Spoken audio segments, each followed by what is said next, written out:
Bonsoir à tous. Merci, merci Féodor pour cette lecture. Vous restez avec nous puisqu'il y aura deux petits extraits au cours de cette discussion. Bienvenue à tous pour cette rencontre qui réunit Emmanuel Pagano et Sylvain Prudhomme. Bonjour à tous les deux. Bonjour. Autour de ce sujet énorme qui est la nature chez Giono. Vous précisez d'ores et déjà qu'à la suite de cette conversation, il y aura un temps de signature et puis il y aura aussi un buffet où nous pourrons continuer à discuter de tout cela. Alors, quelques mots pour vous présenter. Emmanuel Pagano, vous êtes né en 1969 dans l'Aveyron. Vous vivez et travaillez sur le plateau ardéchois, mais parfois vous vous échappez en résidence vers des lieux plus confortables où vous écrivez sans vous préoccuper de la quantité de bois à rentrer. Je reprends là la petite biographie que l'on trouve sur le site des éditions POL. Giono était assez fort d'ailleurs pour écrire ce genre de toute petite biographie pour lui-même au moment de Colline qu'on vient d'entendre. Il avait écrit né à Manosque en 1895. Vivant, c'est lire et écrire, ne sait pas nager. Je reviens à vous, Emmanuel. Après Ligne et Fils en 2015, Sauf Riverain en 2017, vous avez publié en 2018 tout ceci chez POL, Serez-vous des nôtres, troisième partie de votre trilogie des rives qui interroge la relation de l'eau et de l'homme. Sauf Riverain a reçu le premier prix du roman d'écologie en 2018. Sylvain Prudhomme, puisqu'on en est au prix, félicitations pour votre prix Femina reçu pour Parler route cette année, publié chez l'Arbalète. Alors Sylvain, vous êtes né à la Seine-sur-Mer, vous aimez puiser dans le réel et travailler à partir d'une matière vécue pour écrire vos romans. Je cite quelques titres, La Védie Bailly en 2012, Les Grands en 2014, ou encore Légende en 2016 qui se déroulait dans le sud de la France du côté de l'Accro. Alors avant de poser ma première question, ce thème de la nature, on pourrait n'en plus finir de démentir énormément de choses à ce sujet, dire que Giono n'est pas un écrivain du terroir, n'est pas un écrivain régionaliste, n'a pas travaillé à une image pittoresque, etc. Et lui-même, Giono avait dit qu'il n'y avait pas de cigale dans ses livres. Mais je pense que ce qui est bien aussi, peut-être pour aujourd'hui, c'est plutôt peut-être d'être dans l'affirmation peut-être de ce qu'était cette nature pour lui, cette nature qui a envahi son œuvre, lui qui n'a presque jamais quitté Manosque. Je voulais commencer par une question un peu générale pour savoir quel lecteur vous êtes tous les deux de Giono. Vous avez tous les deux donné un texte au catalogue de l'exposition. Je voulais savoir comment vous avez accueilli déjà la nouvelle de cette grande rétrospective et comment vous avez accueilli cette commande d'un texte. Quelles sont les réminiscences de Giono qui sont remontées à vous à ce moment-là? Emmanuel, peut-être? En fait, j'ai été très embarrassée parce que je ne sais pas parler des personnes... Enfin, j'allais dire que j'admire, mais non plus de celles que j'admire pas. En fait, je ne sais pas faire des textes critiques. Donc, j'ai tout de suite prévenu Emmanuel Lambert que je pouvais écrire quelque chose qui serait, on va dire, inspiré, si on peut employer ce mot un peu fermé comme mot, mais bon, de Giono, mais que je serais incapable d'écrire sur Giono, et ce qu'elle a accepté. Du coup, je travaillais déjà sur un texte qui a des rapports avec Giono, donc j'ai extrait un bloc pour que ça corresponde à la commande, mais il a fallu que je le voie avec ça. Et quelle présence avait Giono pour vous? Est-ce que c'était une présence souterraine? Est-ce que ce sont des livres que vous avez près de vous depuis que vous écrivez, ou même avant, depuis que vous êtes lectrice? On a beaucoup de livres toujours près de nous, mais non, j'ai découvert Giono très tardivement, puisque j'avais justement bêtement une défiance à cause du fait que je déteste la Provence, excusez-moi. Je déteste En fait, ce qu'on savait de la Provence, quand on ne la connaît pas assez, justement, ces histoires de cigales, etc., qui malheureusement envahissent maintenant, mais elles sont même jusqu'à 1000 mètres, donc on n'y échappe pas. Et donc, évidemment, je me disais, ça ne m'intéresse pas. Et puis, je l'ai découvert à la faveur d'un cours d'agrégation, un cours d'esthétique. Et c'est mon prof d'esthétique qui nous parlait justement de Bataille de la montagne. Et il en parlait de telle façon que je me suis dit, bon, je vais quand même aller y voir. Et ça a été évidemment une grande découverte, et une découverte de cette Provence justement différemment. Et voilà, c'était évidemment, comment dire, enfin on est un peu, on se sent quand même très petit quand on lit ça. Et j'en suis restée là pendant des années, à juste se souvenir de Bataille de la montagne, puis je l'ai relu, et ensuite j'ai lu d'autres livres de Giono. Il m'a fallu beaucoup de temps, et il m'en reste énormément à lire. Tant mieux, voilà. Merci. Sylvain, même question. Bonsoir. Moi, c'était pas de l'embarras, mais c'était un peu d'effroi. Parce que j'avais une connaissance de Giono qui était très, très lacunaire, très... je sais quelle ferveur entoure... En plus, j'avais été en résidence pendant 1 an à Manosque. Donc, je mesurais l'infinité de mes lacunes. Et en même temps, je venais de relire des années après, très, très longtemps après, je venais de relire... après beaucoup d'années sans lire Giono, je venais de relire Le Chant du Monde. Et je venais d'être ébloui, mais vraiment... et j'avais l'impression de l'avoir jamais lu, en fait, parce que je trouve que c'est quand même un auteur assez difficile, en fait, l'air de rien. Je pense, en fait, quand on... Moi, j'avais été, je me souviens, très enthousiasmé quand j'étais étudiant par Le Hussard sur le toit, par Un roi sans divertissement. Mais j'ai relu récemment Un roi sans divertissement, et je me disais, mais c'est pas possible, je redécouvre tout. Qu'est-ce que j'ai pu comprendre à l'époque? Enfin, j'avais l'impression d'être passé complètement à côté. Et donc, je me suis dit, bon, comme Le Chant du Monde m'avait vraiment... m'avait ébloui, je m'étais dit, mais quelle puissance, quelle force Il y avait beaucoup de choses aussi qui rencontraient des choses que j'aimais raconter. Enfin, la petitesse de l'homme, enfin, tous les moments où l'homme est contraint à l'humilité, à l'assentiment devant l'immensité du monde. Tout ça, ça me touchait très fort. Je me suis dit, allez, essayons, répondons à cette invitation, profitons-en pour replonger dans le champ du monde. Tant pis si autour, il y a énormément de choses que je ne sais pas, je vais essayer de raconter ce que m'a fait le champ du monde, tout simplement. Et dans votre expérience de lecteur, est-ce que c'est comme pour Emmanuel, il y avait déjà un rapport à la nature qui se déploie dans cette œuvre qui vous a marqué? Je pense à ce que dit Jakuta Likavazovic dans son texte du catalogue. Elle dit que justement, elle était elle aussi très intimidée par cette image d'un écrivain complètement lié à son territoire, et du coup qu'elle est rentrée dans Giono par la mer, donc Pour saluer Melville, par la traduction de Moby Dick. Est-ce que vous êtes arrivé par les terres, ou aussi il y avait déjà une première expérience dont vous vous souvenez? Alors, c'est vrai que quand j'ai lu le texte de Jakuta, je me suis dit, au fond, moi, c'est vrai aussi qu'il y a la traduction de Melville, de Moby Dick, ça, c'est quelque chose qui m'a toujours accompagné. Et la langue est incroyable, en fait, c'est quand même... c'est beaucoup du Giono aussi. Enfin, donc ça, c'était là, c'est vrai. J'avais jamais pensé que c'était là, mais c'était déjà Giono, en fait, tout à fait. Alors pour continuer à parler de cette nature, Emmanuelle Lambert le raconte très bien dans son Giono Furioso. Elle dit que Giono a été un lecteur autodidacte, et que les Grecs et les Latins, finalement, c'est ce qu'il a lu en premier, parce que c'était les livres les moins chers, tout simplement. Donc c'était les premiers livres très précieux qu'il s'achetait. Et il y a une culture littéraire, du coup, qui, je crois, se retrouve dans les 2 livres dont on va beaucoup parler, Bataille dans la montagne et puis dans Le Chant du Monde. Pas seulement pour le chant du monde parce qu'on reconnaît la guerre de Troie.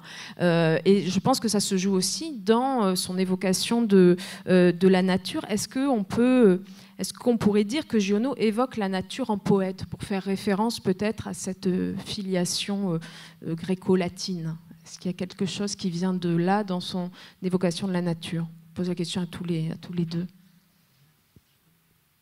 Moi, je serais incapable de dire ça parce que je ne sais pas ce que c'est, moi, la poésie, tout ça. Enfin, je n'ai pas assez de bagage théorique pour vous répondre. Moi, la seule chose que je ressens quand je lis Giono, et en particulier dans ce texte Colline, c'est qu'il a une appréhension de la nature très paysanne. Alors qu'il n'était pas paysan, et ni ses parents, mais c'est-à-dire il a quand même confiance en l'homme. Enfin, Colline, c'est que ça, quoi. Alors que Janet, il dit que en fait, la nature va se venger, finalement, leurs petits coups, leurs petits trous qu'ils font et tout, finissent par, si ce n'est gagner, du moins les sauver. Et donc, il a confiance en l'homme et à l'union de l'homme et de la nature. Et de ce travail qui est finalement le travail du paysage, c'est-à-dire le travail des paysans, c'est-à-dire comment on arrive à vivre avec cette nature en la déformant forcément, parce qu'on n'est pas du tout dans la nature sauvage là, même si parfois il y a des peurs. Oui, voilà. On va en reparler en reparlant de Bataille dans la montagne. Sylvain, sur cette sensibilité poétique ou sur la question du paysage finalement.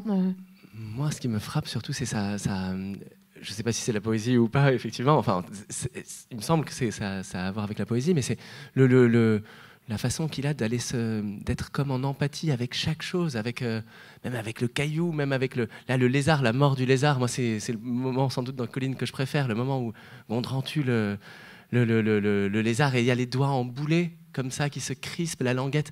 Enfin, il y a comme une... on va chaque fois dans le il y a l'hyper-attention à la souffrance de chaque chose. Tout est personnifié toujours. Le vent veut quelque chose, la pluie veut quelque chose. Tout le monde tout conspire sans cesse. Et donc, on est comme au milieu d'un champ de force comme ça, et y compris avec une écoute de choses que... Je me rappelle là, dans Jean le Bleu, moi j'ai choisi un passage de Jean le Bleu pour tout à l'heure, pas dans ce passage-là, mais juste un peu après. Je ne savais pas où arrêter le passage. J'avais envie de continuer toujours, que ça aille plus loin. Mais il y a un moment où il raconte simplement la nuit, l'été, et on entend même les pierres du mur qui bougent parce qu'il y a derrière, il y a un serpent qui est en train de se retourner, de se frotter ses vieilles écailles contre le... Et il y a une sorte de... Comme une ouïe suraiguë ou comme si on... Et après, il dit que pareil, on entend le bruit de la goutte de sève qui est en train de passer à travers l'écorce et on entend le chuintement de ça. Et je sais, il y a une image où comme si on était tous, il dit, tous nos sangs se touchent, sont les uns près des autres. Il y avait ça, il y a trop de sang autour de nous, mais comme quelque chose qui est du côté d'une sensibilité exacerbée où tout vit, comme si on palpitait, on était en tout ce qui vit à la fois, et même ce qui vit pas. Enfin, parce que même les pierres vivent chez Giono, tout vit, on a l'impression... Et ça me... Enfin, moi, je me rappelle d'avoir, quand j'ai relu du Giono, d'avoir été très, très saisi de ça, de l'intensité que ça donnait à chaque scène, en fait. Alors, vous parliez de Jean le Bleu. Je pense que c'est peut-être le bon moment pour lire l'extrait que vous avez choisi. Jean le Bleu, que Giono a publié en 1932, qui raconte son enfance et donc sa première expérience aussi de la sensualité du paysage dont on parle depuis tout à l'heure. Je vous laisse la parole.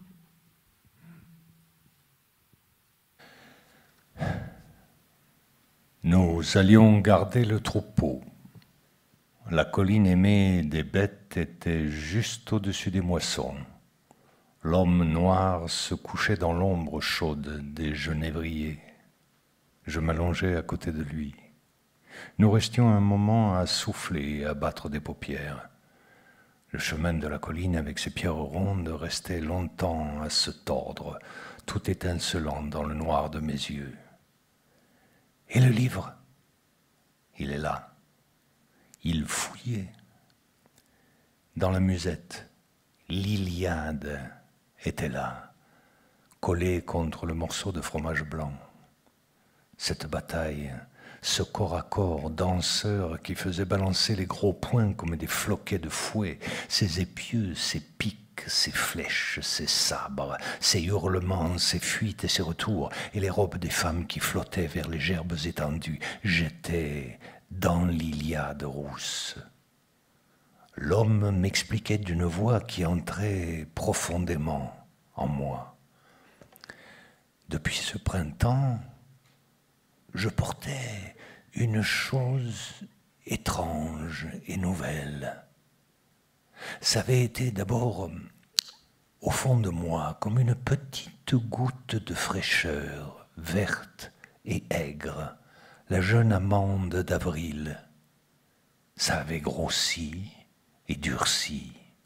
C'était tout à fait comme une amande maintenant, blanc et de chair dure, toujours froid, et c'était au milieu de ma chair chaude.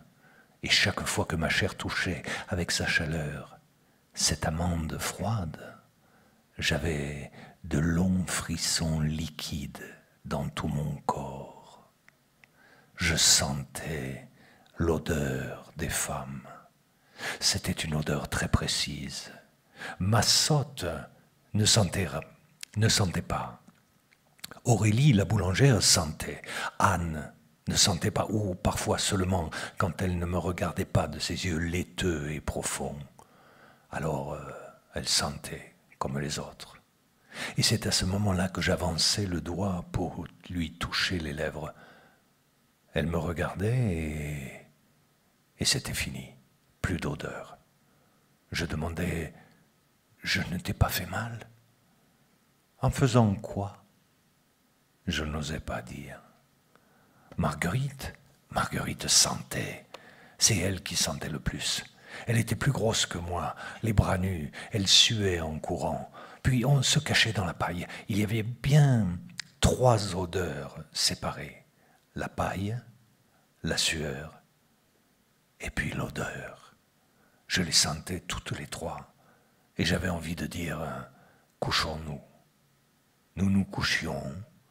Marguerite se serrait contre moi. Nous mêlions nos jambes et nous restions comme ça à souffrir d'une brûlure sourde sur laquelle nous ne savions pas mettre d'huile.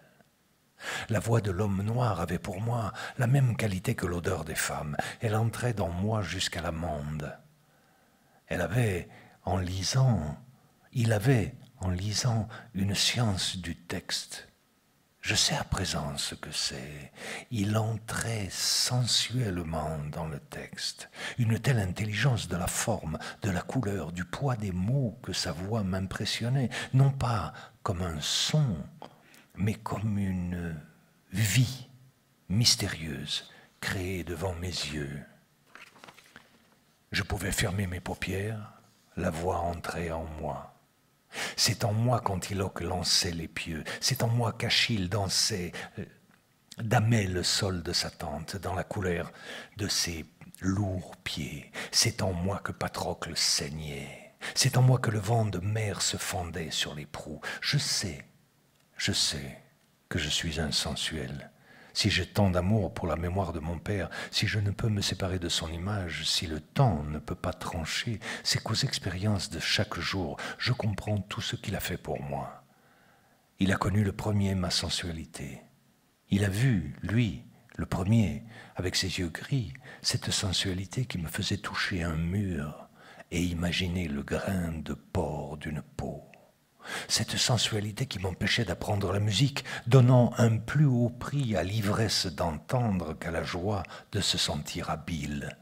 Cette sensualité qui faisait de moi une goutte d'eau traversée de soleil, traversée des formes et des couleurs du monde, portant en vérité comme la goutte d'eau, la forme, la couleur, le son, le sens marqué dans ma chair.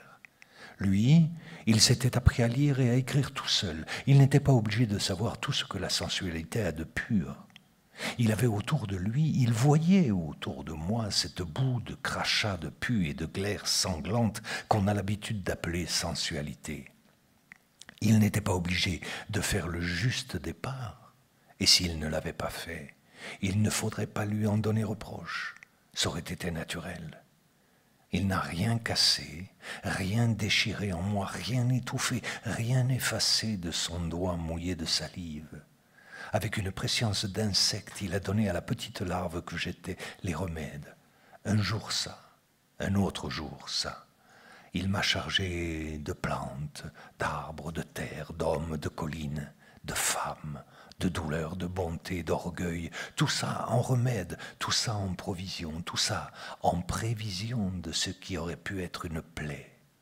Il a donné le bon pansement à l'avance pour ce qui aurait pu être une plaie, pour ce qui, grâce à lui, est devenu dans moi un immense soleil. Si on a l'humilité de faire appel à l'instinct, à l'élémentaire, il y a dans la sensualité une sorte d'allégresse cosmique. Ma nature primitive m'a empêché de connaître la femme de bonheur. Je savais par intuition que ses gestes étaient beaux et naturels et que rien dans ses gestes n'était défendu, que toute la rondeur du monde, depuis mes pieds jusqu'aux étoiles et dans l'au-delà des étoiles, tout le monde, tous ces fruits de lune et de soleil étaient portés dans les rameaux des bras noués, des bouches jointes et des ventres assemblés. Je comprenais toute la beauté simple de ça, et que c'était juste, et que c'était bon. Tout dans tout ça. Tout dès qu'il s'agissait de ça. Mais je savais aussi que les gestes pour moi si naturels et si simples étaient pour les autres laids, hypocrites, lourds d'une espèce de boue noire. Il me suffisait d'être touché par le regard opaque d'Anne la douce pour ne plus sentir son odeur de femme. Elle croira que c'est laid. Anne perdue, Marguerite qui me brûlait, et la femme du boulanger avec son odeur. Le monde existe. L'homme noir était couché dans les herbes. À l'heure du soir, l'été, quand toutes les feuilles gorgées et saoules de soleil rendaient odeur, il était là avec les livres. Il parlait d'abord de la voix et de la main pour me montrer autour de moi les formes, la vie. Il faisait passer en moi la conviction que tout ça n'était pas seulement une image perçue par nos sens, mais une existence, une pâture de nos sens, une chose solide et forte, qui n'avait pas besoin de nous pour exister, qui existait avant nous, qui existerait après nous. Une fontaine au bord de notre route. Celui qui ne boira pas aura soif pour l'éternité. Celui qui boira aura accompli son œuvre.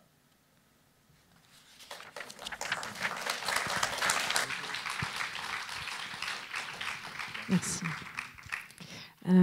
Peut-être vous demander, Sylvain, de revenir sur cet extrait qui est extrêmement riche et que vous avez coupé quand même au bon moment, parce que les dernières phrases sont quand même très puissantes. Je repensais déjà à ce que vous disiez tout à l'heure, quand dans cet extrait il dit je suis dans l'Iliade, et puis ensuite il dit tout ce qu'il y a en lui. Donc il y a une espèce de corps constamment traversé qui nous fait et peut-être que c'est l'expérience qu'il nous propose aussi à la lecture, je sais pas. Et moi, je pense aussi exactement, c'est ça moi aussi qui me frappe, c'est que il met l'amour, la sensualité amoureuse. Il la juxtapose complètement avec la lecture, c'est incroyable. Enfin, il passe comme ça de l'un à l'autre, comme si on continuait de parler de la même chose. Et il y a cette façon d'habiter complètement l'instant. Enfin, et oui, l'Iliade devient quelque chose d'absolument quotidien, d'absolument vécu, habité. Et bon, moi, j'adore le moment où il dit « Je sais que je suis un sensuel ». J'ai l'impression que là, il y a tellement de... Il y a tellement de ce qui me touche dans son écriture, mais c'est sensuel même quand il parle du lézard, quand il parle de tout ça. Enfin, il habite tout entier ce qu'il décrit. J'adore aussi le moment où il dit « le monde existe ». Je trouve ça incroyable. C'est un paragraphe, hein, il va à la ligne après, il dit juste « le monde existe ». Et hop, et il continue. Mais cet énoncé, je pense qu'il n'est pas souvent... c'est presque une invention. Enfin, je pense que le monde existe comme ça en emploi absolu, avec un point après. Mais d'affirmer comme ça la présence des choses et toute la fin, je la trouve bouleversante. Le monde est comme une pâture de nos sens, une fontaine. À nous de boire. Mais je trouve qu'il y a tout ce qu'après, tout ce qui me touche dans les autres textes. En fait, c'est formulé un peu. Ça va. Emmanuel, peut-être votre réaction aussi à cet extrait, à cette sensualité, puis à cette idée peut-être que finalement c'est une littérature ou une écriture du contact. Enfin, moi, en lisant ces livres-là, c'est le mot qui m'est venu. Oui, c'est exactement ça, et c'est ce que finalement je crois que j'avais pas fini de dire tout à l'heure, en fait, de penser et de dire quand vous nous interrogez sur la poésie. Parce que quand je dis oui, c'est un paysan, etc., et qu'il crée des paysages, ce que je n'ai pas dit, et peut-être parce que c'est tellement évident, c'est qu'il le fait évidemment par la langue. C'est pas seulement tout ce qu'il raconte dans ses livres, c'est la manière dont il le raconte, et c'est complètement bête, mais il a un corps, et tous les écrivains n'ont pas un corps, il me semble. Et il a, pour moi, ce que j'appellerais une écriture physiologique, qui donc passe par ce corps. Alors peut-être, hein, je ne sais pas, qu'il a tellement un corps, il est tellement poreux. En fait, il a trois qualités d'écrivain qui sont essentielles: la curiosité, la porosité et l'empathie. Et comment dire ça, peut-être s'il a si fortement ce corps, vous dites contact, Sylvain il dit sensualité, moi je dirais physiologie, mais ça revient au même, c'est-à-dire comment on arrive à nous, lecteurs, ressentir ce qu'il décrit, parce que c'est direct, c'est précis, etc. Peut-être parce qu'il ne l'a peut-être pas en vrai. Peut-être, c'est une hypothèse, je ne sais pas. En tout cas, il a un besoin de faire passer son écriture par ce corps, voilà. Et c'est assez fantastique, et c'est quand même pas si courant que ça finalement dans la littérature. En tout cas, moi, ça m'émeut. Oui. Pour continuer là-dessus, avec un passage du Chant du Monde, où je me demande s'il ne parle pas de lui à travers Antonio. Donc dans le Chant du Monde, il y a Antonio et il y a le personnage de Clara qui est aveugle, dont il tombe amoureux. Et Antonio dit elle pourrait me connaître avec le plat de sa main et faire le tour de moi et savoir où je m'arrête. Mais elle ne peut pas faire le tour de tout avec sa main. Elle ne peut pas toucher un arbre depuis le bas jusqu'au bout des feuilles. Elle ne peut pas toucher le renard qui saute dans les boulis comme une motte de feu. Elle ne sait pas où tout ça s'arrête et ce qu'il y a après ça, autour de ça, des arbres et des bêtes. Elle ne peut pas toucher le fleuve. Elle pourrait toucher le fleuve, mais il faudrait qu'elle sache nager. Je peux lui apprendre à nager. Bon, sauf qu'il ne savait pas nager. Donc là, ça rate. Mais il y a des scènes de nage incroyables. Oui. Et à un moment donné, il se baigne dans la rivière, puis il se met, je ne sais plus lequel, des personnages d'ailleurs, se met sur une pierre au soleil pour sécher. Et moi, je me souviens de ça, ça m'avait énormément marqué. C'est d'une sensualité, mais absolument épatante. Et moi, pendant des années, j'ai été prof en collège. Et à un moment donné, quand il y a eu le lundi de Pentecôte, là, qui est devenu plus férié, on nous a demandé de faire ce lundi. Et en gros, du coup, pour faire ce lundi de plus, on prenait les élèves en études. Et je me souviens de filles qui étaient là, qui n'en pouvaient plus, et qu'il fallait qu'elles travaillent sur le Chant du Monde. Il y avait je ne sais pas quoi à faire en français sur le Chant du Monde, en troisième. Et elle dit, madame, c'est pourri ce qu'on nous fait lire, tout ça, vous ne vous rendez pas compte, t'es prof de français, moi j'étais prof d'art plastique. Et j'ai dit, fais-moi voir c'est quoi qui est pourri. Et elle me montre le Chant du Monde. J'ai dit, quoi, c'est pourri? Mais j'ai dit, alors je lui trouve cet extrait où cet homme se sèche au soleil. J'ai dit, et t'as vu ça? Et alors, j'ai dit, t'as vu cette sensualité? T'as vu? Et elle avait des yeux comme ça, et elle a dit, ah mais ouais, tout ça. Enfin, voilà, c'était bon, c'est pas grand-chose, mais voilà, c'est époustouflant quand même. Ouais, tout à fait. Je me rappelle plus de la. Enfin, je sais plus où est la scène sur la pierre où il se sèche. Mais moi, je me souviens très bien. Ça m'avait marqué la scène où Antonio nage. Et je savais pas que Giono, la biographie où il dit qu'il sait pas nager, je savais pas. Mais est-ce que je peux lire juste C'est pour ça que c'est magnifique, parce qu'il sait pas. C'est ce que je disais. Voilà, c'est ça. Si ça se trouve, ouais, c'est vrai. Peut-être que là, il y a juste, je peux lire juste un tout petit bout de. Le moment où il nage, tous les matins, Antonio se mettait nu. D'ordinaire, sa journée commençait par une lente traversée du gros bras noir du fleuve. Il se laissait porter par les courants, il tâtait les nœuds de tous les remous. Il touchait avec le sensible de ses cuisses les longs muscles du fleuve. Et tout en nageant, il sentait avec son ventre, si l'eau portait, serrée à bloc, ou si elle avait tendance à pétiller. De tout ça, il savait s'il devait prendre le filet à grosse maille, la petite maille, la nacette, la navette, la gaule à fléau, ou s'il devait aller pêcher à la main, dans les ragues du gué. Il savait si les brochets sortaient des rives, si les truites remontaient, si les caprilles descendaient du haut fleuve, et parfois, il se laissait enfoncer.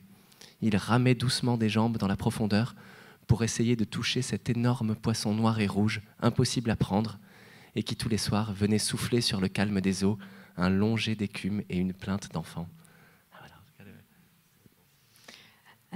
Alors peut-être pour continuer la discussion et parler de la nature encore autrement chez Giono, je propose qu'on lise l'extrait de Bataille dans la montagne qu'a choisi Emmanuel. C'est un livre qui a été publié en 1937, donc le dernier livre que Giono publie avant la guerre, qui raconte donc des hommes et des femmes qui voient leur village, leur terre submergés par une immense masse d'eau. Donc là, c'est encore un autre genre de face-à-face avec la nature.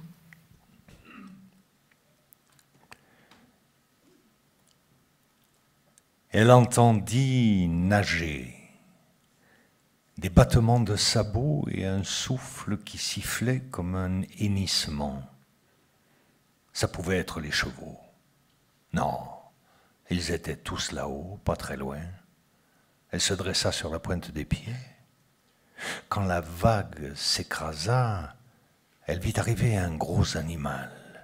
Il était tout englouti, mais de temps en temps, il haussait son dos rouge. Il faisait tout écumer autour de lui. Il traînait un sillon profond. Il poussait un bourrelet d'eau avec sa tête cachée.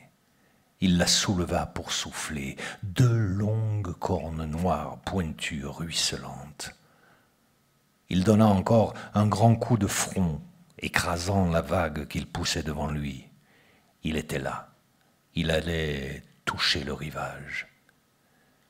Couverte comme Saint-Georges. Elle répétait ça dans sa petite fente de bouche. Elle regardait de tous ses yeux qui étaient comme des taches de lait. Elle essayait quand même de bouger ses petites jambes de bois mort. L'animal plia ses jarrets sur le rebord de la terre et monta. Il se débarrassa de l'eau comme d'un manteau. C'était un taureau de poils roux, d'un devant large comme un porche. Il tourna le cou. L'écume froide bouillonnait contre ses jarrets. Il se lécha l'épaule. Il avait encore un gros collier de cuir et il essaya de le soulever avec son museau. Il souffla 2 jets de vapeur. Tout son poil fumait. Il frappa la terre avec ses sabots de devant comme s'il piétinait la vendange. Couverte comme Saint-Georges. Et avec une peine terrible, elle avait réussi à faire quelques pas en arrière. Un petit sable de sucre fondait au coin de ses lèvres. Elle ne voyait plus rien au monde que le grand poitrail, l'énorme fanon large comme une faux, les muscles qui se tordaient dans les grandes épaules, pendant qu'il frappait la terre avec ses sabots, 2 gros yeux rêveurs et un peu sanglants qui la regardaient avec une froide assurance. Il fit un pas vers elle, en baissant la tête. Couverte comme Saint-Georges. Elle se recula, ne pouvant plus détacher ses yeux de ses yeux clairvoyants qui la regardaient maintenant du dessous les sourcils rouges. Enfin, elle eut la permission. Elle se tourna comme à regret, courut, tomba dans l'herbe, se cacha la tête dans ses bras pendant qu'il se lançait sur elle, ébranlant la terre. Couverte comme Saint-Georges. Il lui creva la poitrine, arrachant le tricot et un morceau de poumon. Il lui creva le ventre, arrachant les boyaux et la jupe. Il la lança devant lui, toute désarticulée, avec ses cuisses de petit oiseau nu écartées dans l'herbe. Elle avait la bouche grande ouverte et tremblante, et qui brusquement se ferma. Il regarda paisiblement le ciel. Le sang coulait le long de ses cornes. Il revint près d'elle, il promena sur elle les 2 rayons fumants de son souffle. Il tourna le cou, engagea la pointe de sa corne sous la mâchoire fermée dans l'étrier des os. Il tira, arrachant toute la moitié de la tête avec 2 lambeaux de joue. Il se redressa et commença à monter sur la butte de Villars-l'Église. Un paquet de boyaux collés sur son front se balançait devant ses yeux. Il avait vu les chevaux. Il s'approcha d'eux, à grands pas raides et lents, rasés contre le sol, tête baissée, frémissant comme une barre de fer qu'on a frappée, tendue en avant, suivant de l'œil le halètement des ventres et le vol des crinières. Il entendit des cris d'hommes et il s'arrêta. Les chevaux fuyaient en galopant. Il se redressa, gonflant son large devant, son jabot, son fanon et ses épaules. Les hommes étaient là-bas, contre un mur. Il criait en bougeant les bras. Il meugla vers eux en secouant la tête. Il souffla plus fortement les 2 rayons fumants de ses naseaux, puis il resta immobile, comme sans respirer, la gueule ouverte d'où sortait lentement une petite fumée. Ils avaient vu le corps d'Adèle dans l'herbe et 4 ou 5 hommes commencèrent à courir pour aller le chercher. Alors il marcha sur eux comme pour les chevaux, rasés contre la terre, à grands pas lents qui peu à peu se précipitaient, la tête baissée, le fanon pendant. Les hommes s'envolèrent devant lui comme des oiseaux, tous les côtés. Il secoua la tête, meugla et tira ses pieds de la terre molle où ils étaient enfoncés. Il revint en trottant jusque près du cadavre d'Adèle. Il vendangea l'herbe en frappant avec son grand sabot pendant qu'il soufflait des jets si puissants qu'il creusait le sang dans les plaies. Brusquement, il prépara son galop et se rua sur les hommes. Il les vit courir et se cacher derrière le mur. Il passa devant eux à la pleine vitesse de son galop de masse et il les entendit gémir tous ensemble comme le vent dans les sapins.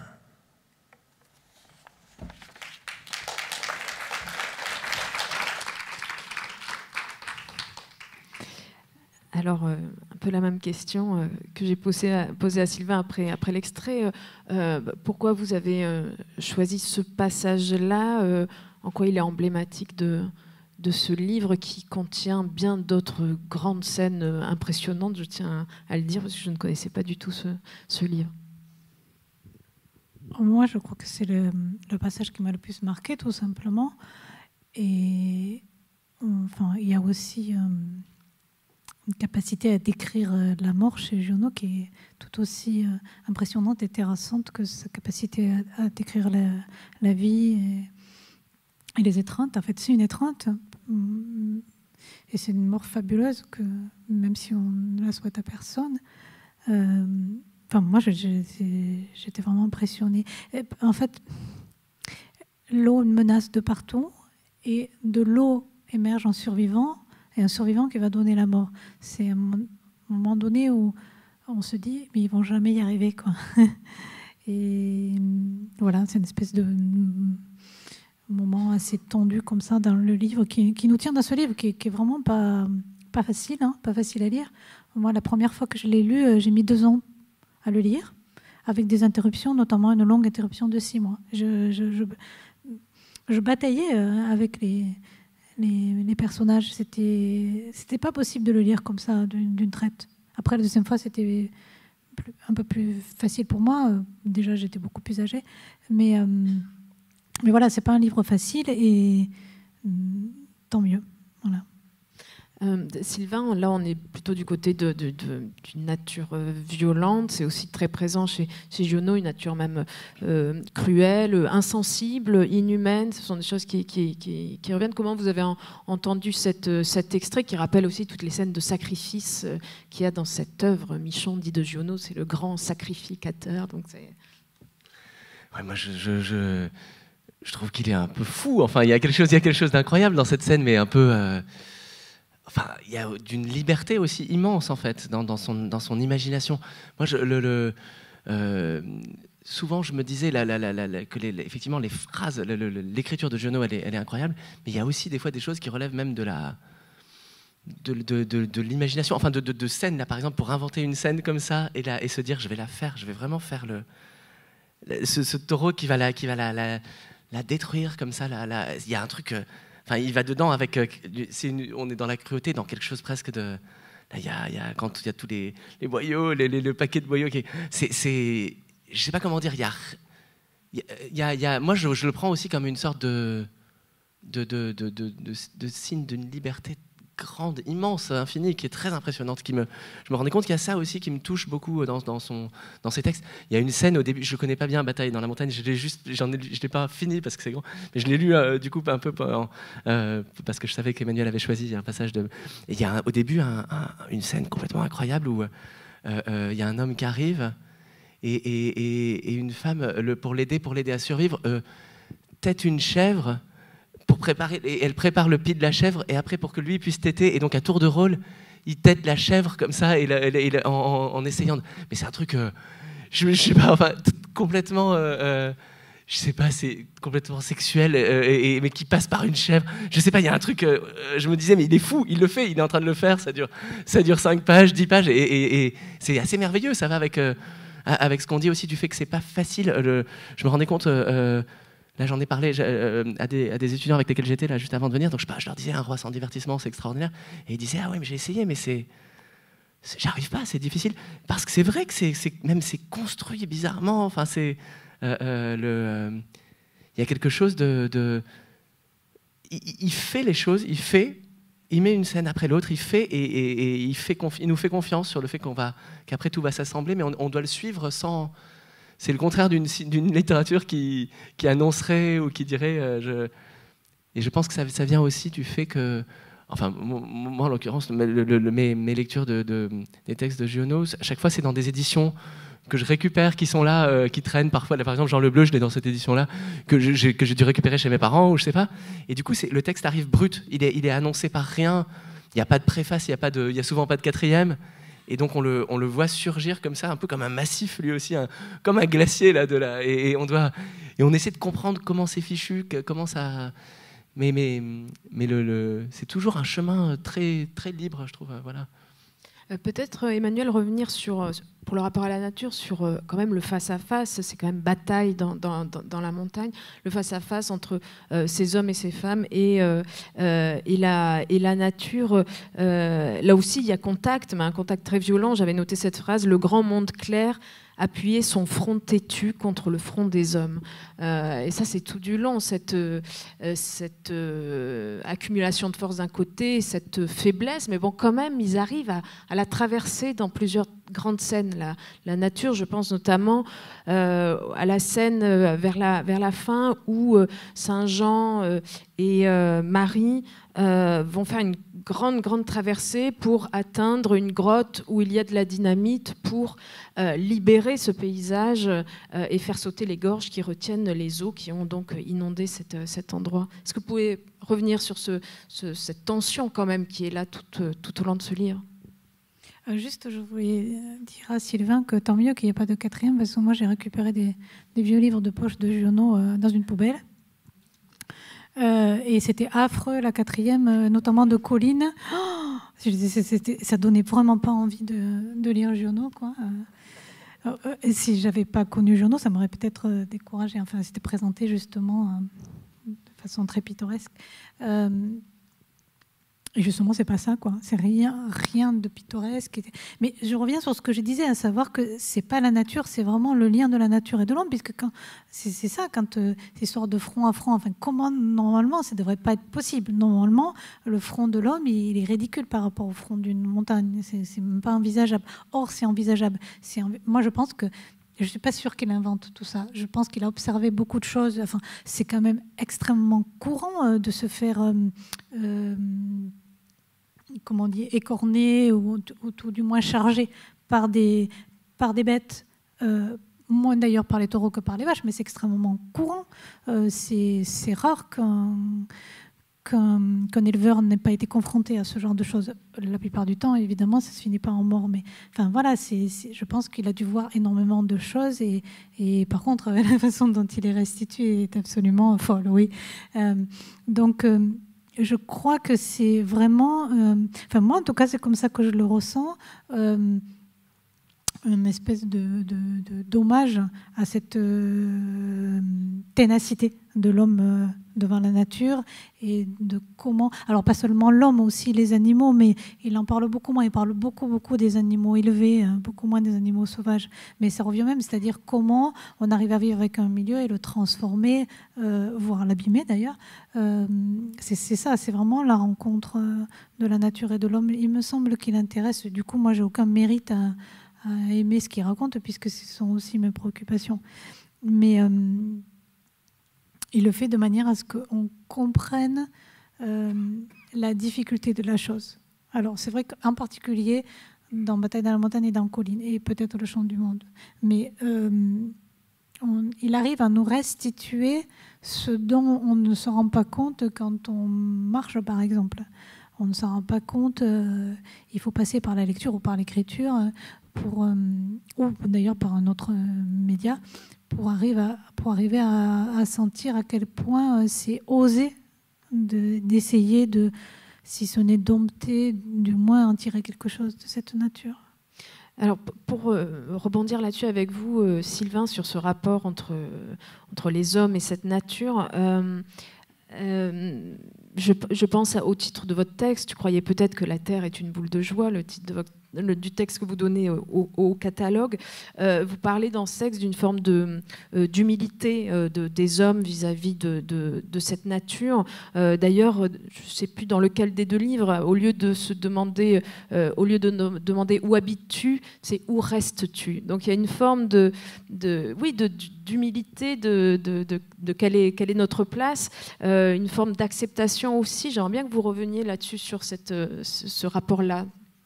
Oui, j'ai l'impression que souvent, en tout cas, peut-être pas à chaque fois, mais souvent, c'est cette question de retrouver un accord avec le monde. Enfin, là, le chant du monde, souvent, il y a la question d'un grand sacrilège qui a été commis, quelque chose l'ordre du monde a été brisé, les hommes ont offensé le cosmos, quoi. Et donc, il faut qu'ils arrivent il faut réparer ça. Ils le paient toujours très cher à chaque fois. Là, dans Colline, il faut un incendie gigantesque, mais on voit bien que c'est le moment où il tue le lézard. On se dit, enfin, on sent que dans Colline, c'est compliqué parce que j'ai l'impression qu'il y a deux choses. C'est toujours c'est jamais clair. Enfin, je trouve chez Giono, il y a toujours une ambiguïté. Et là, par exemple, on ne sait pas bien si c'est la Colline qui se venge ou si c'est Janet qui se venge, parce que finalement, ils doivent quand même tuer Janet. Et donc c'est comme si Janet était je sais pas ce qu'il personnifie ici, mais finalement il y a un homme dont la volonté, on a l'impression que la nature obéit à la volonté de cet homme qui est là. Il faut le tuer à la fin pour qu'enfin l'eau recoule. Mais quand même, on voit bien que le moment où Gondran tue le lézard, c'est le monde est offensé, et c'est souvent, j'ai l'impression que voilà, il y a toujours cette question de où savoir trouver sa place. D'où tous ces passages, moi, qui me bouleversent, où Antonio, il sait être dans le courant, il sait nager, il sait être entre deux eaux, c'est toujours les aveugles. C'est Clara qui sait elle sait mieux qu'Antonio le juste rapport au monde, comme s'il fallait pas faire confiance à la vue, mais plus c'est ce qu'on disait, au contact, à cette porosité dont parlait Emmanuel. Ça, je trouve ça très beau, que sans cesse la question, ça soit être au juste endroit, enfin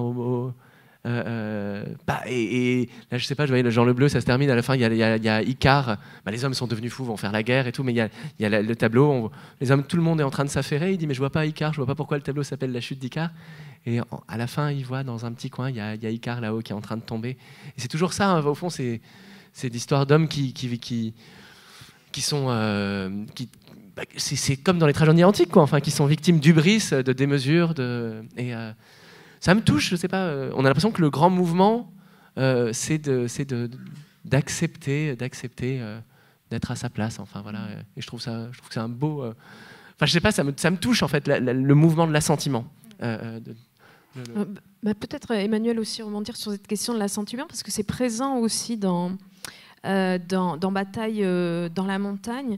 Il y a ce personnage de Charles Auguste qui dit et ce que je voudrais, c'est qu'au lieu d'avoir tant de choses contre dans le courant de la vie, on n'est que des choses pour, et ne pas avoir cette inquiétude de savoir que de toute façon, il faut qu'on y passe. Je voudrais qu'à tout moment, les choses nous donnent un espoir engageant. Et puis un peu plus loin, il dit « Car on n'essaye jamais de nous consoler, de nous protéger, comme on ferait si nous étions seulement le bourgeon d'un arbre. Mais au contraire, on nous crie dans les oreilles « Oh, qu'il fait froid, oula qu'il fait froid, oulala qu'il va faire encore de plus en plus froid », sans essayer de vraiment faire quelque chose contre ce froid qui vient d'endroits inimaginables. Et puis après, on s'étonne que nous ne soyons pas fruités.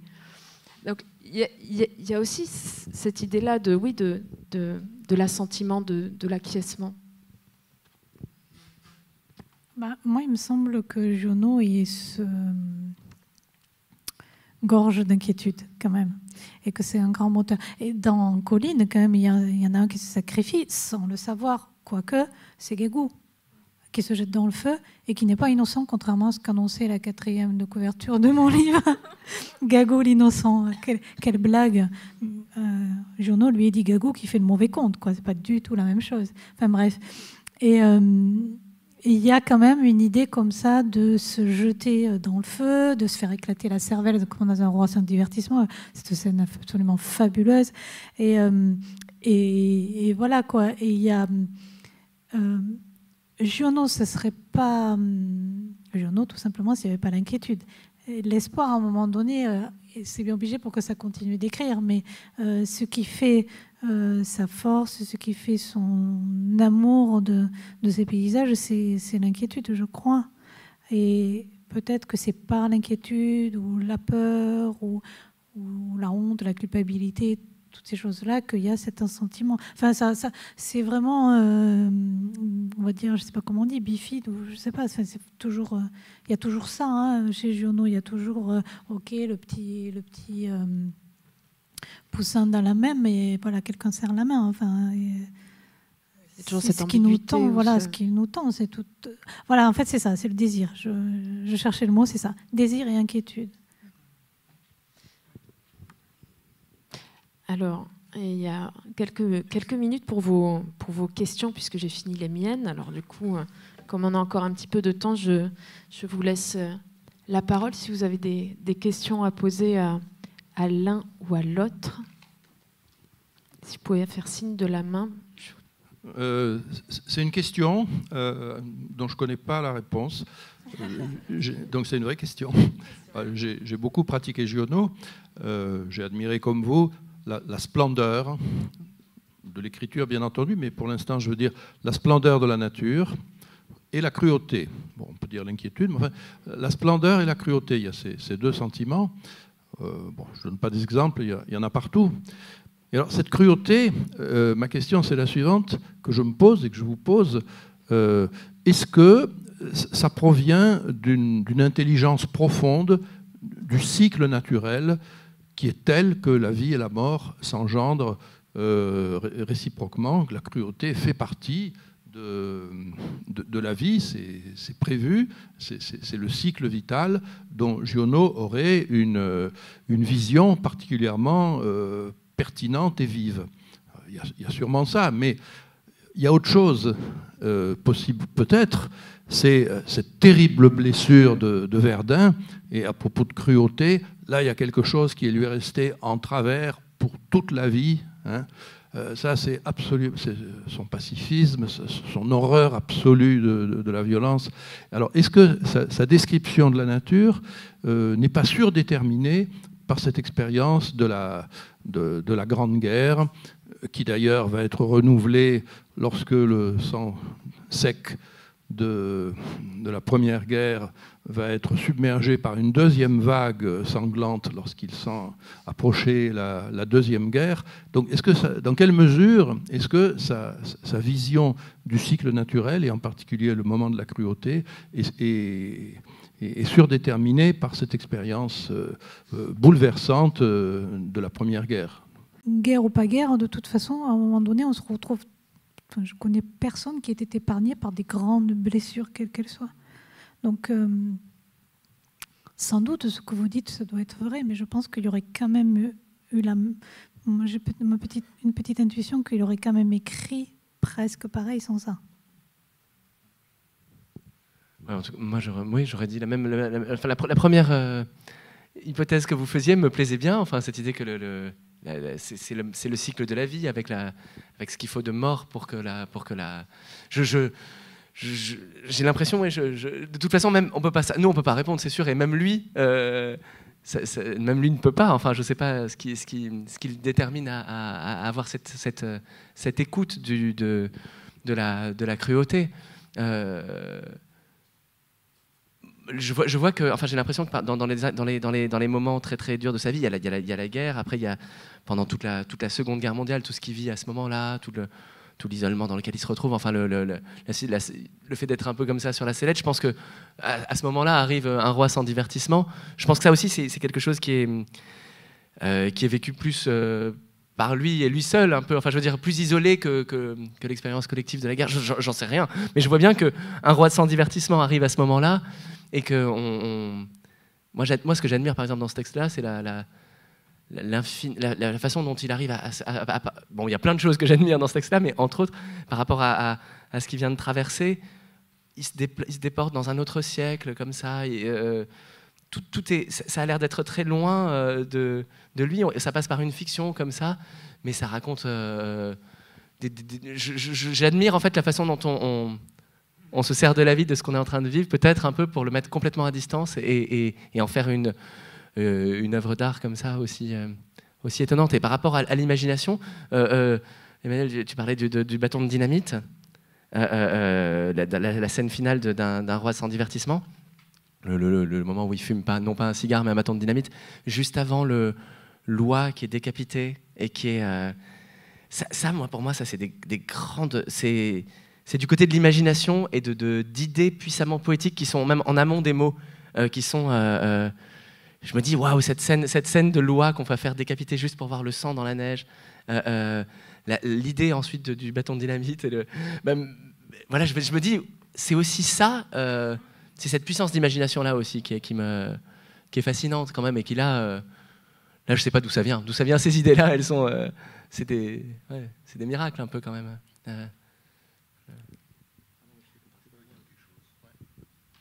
Merci. Excusez-moi, je me permets de dire un truc en plus de ce que je devais dire. En ce qui concerne la cruauté, c'est quelque chose qui m'a sauté aux yeux à la lecture de Giono. J'ai l'impression que le concept même de cruauté est quelque chose forgé par l'esprit humain, qui n'a rien à voir avec la nature. La nature n'est pas cruelle en soi.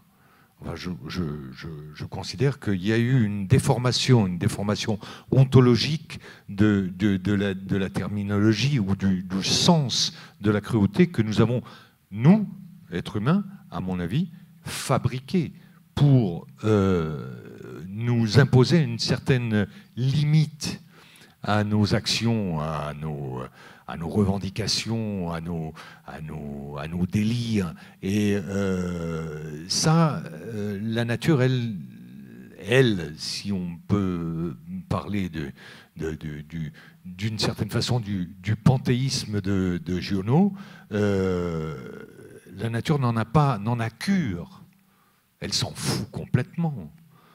La cruauté n'est pas un élément de réflexion d'une menthe religieuse ou d'un renard.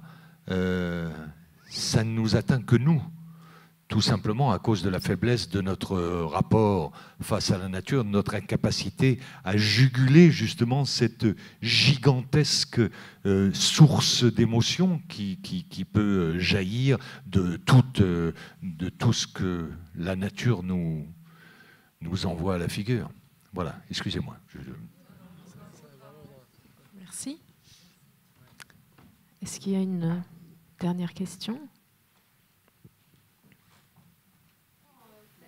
Féodoratine, en fait, par rapport à votre lecture que j'ai trouvée vraiment sublime, moi je ne connais pas bien Giono, donc vous me l'avez fait découvrir merveilleusement. En fait, votre lecture m'a fait penser à quelque chose de mystique. C'est-à-dire comme si Giono nous faisait... en fait, la nature, quand on la voit, on n'y voit pas tout ça, ou on n'y fait pas tant attention. Et en fait, votre lecture et son écriture fait voir des choses cachées dans la nature, donc m'a fait penser à ce mot de mystique. Je voulais savoir si vous ou les deux, enfin Sylvain et pardon, j'ai oublié votre prénom. Emmanuel, voilà, Pagano. Et si vous avez quelque chose, si ça vous rappelle aussi quelque chose, enfin si ça vous dit quelque chose, ce mot de mystique, et surtout en tant qu'acteur, est-ce que ce texte, enfin qu'est-ce que vous pensez de ce texte? Est-ce que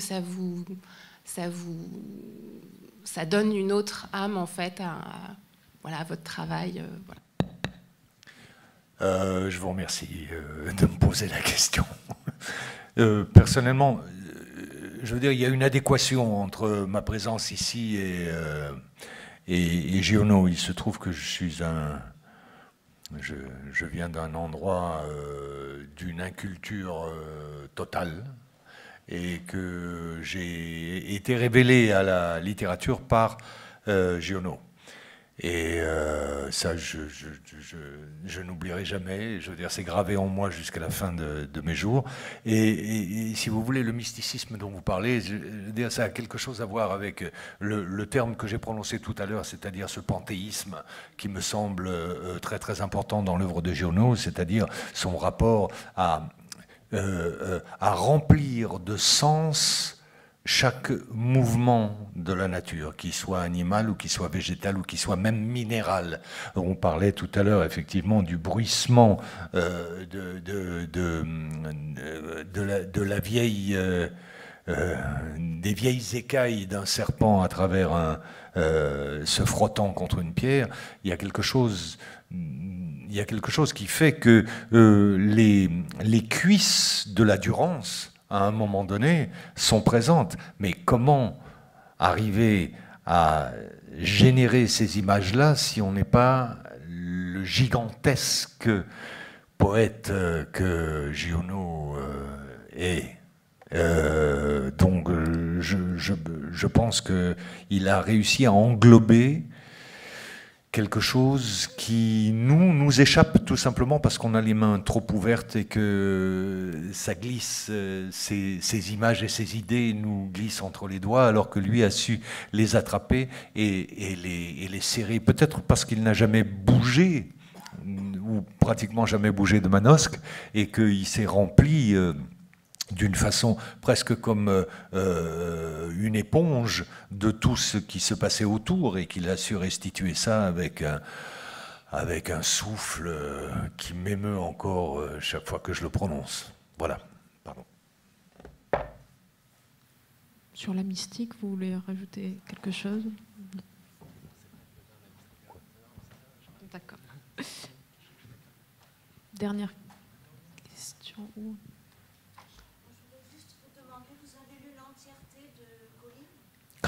Oui. Non, là c'était un montage. Pardon? C'était un montage tout à l'heure. Ah oui, non, là maintenant. Ah non, c'est un montage. C'est un montage, sinon il aurait fallu 4 heures de lecture. Non, c'est pas possible, non. Ah oui, alors c'est pas moi le responsable. Hein. Le montage... Je vous remercie. Alors on va terminer là-dessus parce qu'on me fait des grands signes. Merci beaucoup à tous les trois. Merci beaucoup. Merci.